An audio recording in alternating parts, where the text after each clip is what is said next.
How to reduce selenium from body full guide.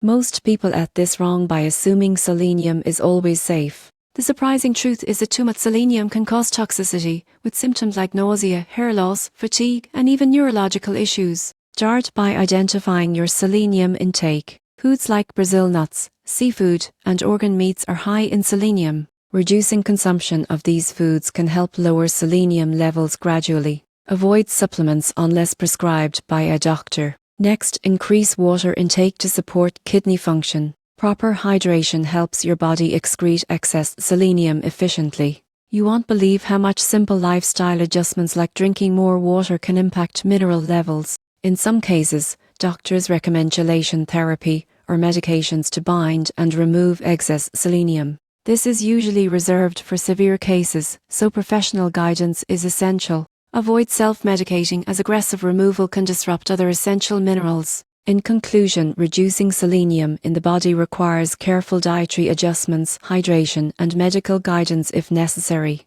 Monitor your intake, avoid excessive supplements, and maintain a balanced diet to prevent toxicity. By following these steps, you can safely maintain healthy selenium levels.